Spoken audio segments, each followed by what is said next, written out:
hal-hal apa saja yang membatalkan wudu. Nah, teman-teman yang dimuliakan oleh Allah Subhanahu wa taala, hal-hal yang membatalkan wudu di antaranya adalah setiap apa yang keluar dari dua jalan, Masya Allah, baik dari jalan depan, baik dari farji maupun dari jalan belakang atau dari dubur. Ya, kalau bahasa Arabnya farji atau jalan depan itu kubul, teman-teman. Ya, kubul itu maksudnya dari tempat yang biasa kita mengeluarkan BAK. Kalau dubur itu biasanya atau disebut dubur adalah tempat yang biasanya kita keluar BAB. Nah, biar kita sedikit demi sedikit kita belajar bahasa Arab. Nah, apapun itu yang keluar, baik itu BAK maupun kotoran ya BAB ataupun mohon maaf ataupun buang angin, maka semuanya itu akan membatalkan wudu. Dan barang siapa yang dia sholat ya dalam keadaan batal wudunya, maka tidak sah sholatnya. Ketika ada orang buang angin nih teman-teman, ini mungkin harus dijelaskan lebih ya. Ketika ada orang buang angin, maka pastikan buang anginnya itu memenuhi syarat. Di antara syaratnya apa? Di antara syaratnya buang angin yang membatalkan wudu itu kalau tidak ada bau pasti bunyi. Kalau tidak bunyi pasti bau. Ya, jadi teman-teman yang bisa merasakan, teman-teman yang merasakan, kira-kira ada baunya nggak? Oh, kayaknya nggak ada baunya. Berarti harusnya ada suaranya walaupun itu kecil ya. Oh, kayaknya nggak ada suaranya, tapi pasti ada baunya. Nah, terkadang ada sebagian orang yang was-was ya, diberikan was-was oleh syaitan, itu merasakan seperti buang angin kecil katanya ya, tapi sebenarnya itu tidak buang angin. Nah, hal-hal yang demikian itu tidak perlu kita akhirnya ragu dan akhirnya kita katakan dalam diri kita, saya batal wudunya. Tidak perlu ya. Kalau memang yakin bahwasanya teman-teman sepertinya dan itu tidak ditemukan bau maupun suara, maka ini hanyalah was-was dari syaitan. Lanjutkan ya, berarti bukan sesuatu yang membatalkan wudu, karena perkara ini banyak syaitan menggoda anak Bani Adam sehingga dia merasa was-was ya, baru wudu, kemudian rasanya kok kayak kentut, wudu lagi, balik lagi, wudu lagi. Nah, ini hati-hati ya. Was-was ini adalah sebuah penyakit teman-teman. Bahkan bukan hanya itu yang diganggu oleh syaitan. Ada sebagian orang dia bertakbir, takbiratul ihram, Allahu Akbar, kemudian diulangi kembali Allahu Akbar. Saya pernah menemui orang yang demikian dan saya bertanya, "Ukhti, kenapa engkau lakukan demikian?" Katanya takbir yang pertama belum khusyuk. Ya. Dan itu sudah menjadi kebiasaan. La haula wala quwata illa billah.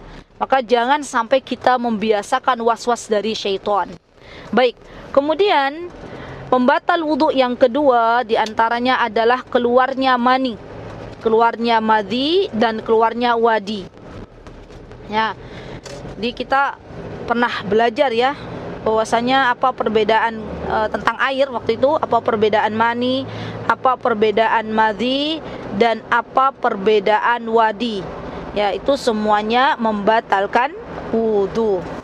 Taib. Nah, teman-teman yang dimuliakan oleh Allah Subhanahu wa taala, kemudian apalagi yang bisa membatalkan wudu?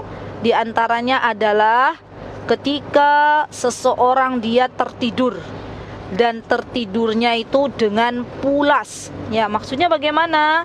Jadi dia tidur dan tidurnya itu misalnya keadaannya itu berbaring ya, atau tengkurap, dan ini tidak boleh sebenarnya tidur tengkurap karena tidurnya syaitan ya, berbaring atau misalnya miring dan lain sebagainya, dan dia tertidur sampai misalnya sampai mimpi dan lain sebagainya. Nah, ini tidur demikian yang bisa membatalkan wudu. Tapi kalau ada orang misal setelah sholat subuh saking ngantuknya menunggu syuruk misalnya dan baca Al-Quran, ngantuknya tidak tertahan, dia sambil baca Al-Quran, kemudian dia duduk dalam posisi duduk tuh ya, mohon maaf, dalam posisi pantatnya itu nempel di ubin misalnya, atau nempel di ubin. Nah, terus dia terbangun gitu ya, setelah 5 menit kemudian dia terbangun, maka itu tidak membatalkan wudu ya. Sekali lagi, tidur dikatakan pulas kalau mohon maaf pantatnya itu sudah tidak lagi nempel di ubin ya. Kenapa? Karena tidak terasa barangkali angin keluar di saat dia tidur. Maka dari itu kita lihat kondisi tidur kita ya. Kalau memang kondisi tidur kita itu sedang duduk, maka ini tidak membatalkan wudu. Baik. Kemudian apalagi teman-teman yang bisa membatalkan wudu? Di antaranya ketika ada wal'iyadu-billah ya, seseorang yang telah dicabut oleh Allah nikmat akalnya ya. Ketika ada seseorang yang gila, walaupun gilanya itu beberapa menit, beberapa detik ya, apalagi beberapa jam, itu semuanya membatalkan wudu. Di antara nikmat yang Allah Subhanahu wa taala berikan kepada kita adalah nikmat akal. Subhanallah. Dan ini luar biasa teman-teman. Kelak nikmat akal ini akan Allah Subhanahu wa taala minta pertanggungjawabannya di akhirat. Untuk apa engkau gunakan akal? Maka dari itu orang gila ya, itu sudah tidak lagi dibebani oleh syariat. Dan kalaupun ada orang gila, walaupun gilanya itu beberapa menit, maka dia bisa membatalkan wudu. Atau ada orang wal'iyadzubillah misalnya mabuk ya, zaman sekarang itu di mana-mana terlihat ada orang mabuk ya, sudah akhir zaman, sudah tanda-tanda kiamat, minuman keras sudah merajalela ya. Dan hari ini kita bisa melihat banyak sekali ya, secara terang-terangan minimarket atau supermarket atau warung-warung sudah berani untuk menjual minuman keras. Akhirnya orang mabuk di mana-mana. Nah, kalau ada orang dia wudu kemudian mabuk minum minuman keras ya, maka ini pun membatalkan wudu. Dan yang terakhir yang membatalkan wudu diantaranya adalah pingsan ya. Jadi kalau ada orang mugma atau pingsan, walaupun dalam beberapa menit hitungannya, maka pingsan ini juga bisa membatalkan wudu. Nah, teman-teman yang dimuliakan oleh Allah Subhanahu wa taala, kemudian hal apa lagi yang bisa membatalkan wudu? Di antaranya adalah ketika ada misalnya seorang perempuan, dia menyentuh kemaluannya tanpa adanya penghalang ya. Jadi kalau dia menyentuh tanpa adanya penghalang, maka ini membatalkan wudu. Tapi kalau misalnya dia menyentuh, misalnya mohon maaf sekali, misalnya kemaluannya gatel misalnya, kemudian dia dalam keadaan berwudu dan dia gunakan sapu tangan ya miliknya untuk menggaruk yang gatel tersebut, maka ini tidak membatalkan wudu ya. Dan mohon maaf, para jumhur juga mengatakan jika ada seorang istri ya, seorang istri nih bukan menyentuh kemaluannya sendiri, tapi mohon maaf misalnya menyentuh kemaluan suaminya, maka jumhurul ulama mengatakan ini juga sama membatalkan wudu ya. Thayyib. Wallahu taala a'lam bissawab.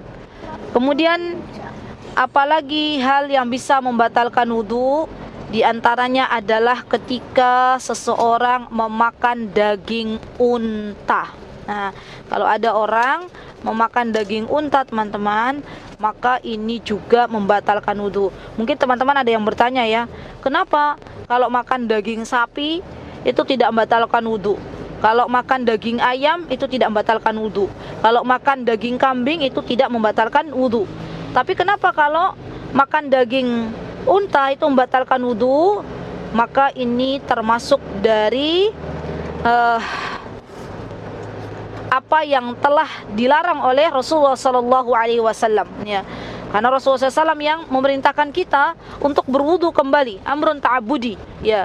Jadi kita tidak usah mencari-cari kenapa daging unta itu kalau makan kita harus wudu dan lain sebagainya. Kan ini adalah perintah dari Rasulullah SAW.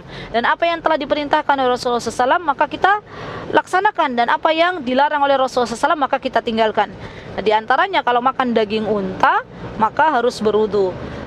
Saya doakan ya teman-teman semuanya, mudah-mudahan teman-teman yang ada di sini kelak Allah berikan kesempatan untuk merasakan bagaimana rasanya daging unta ya.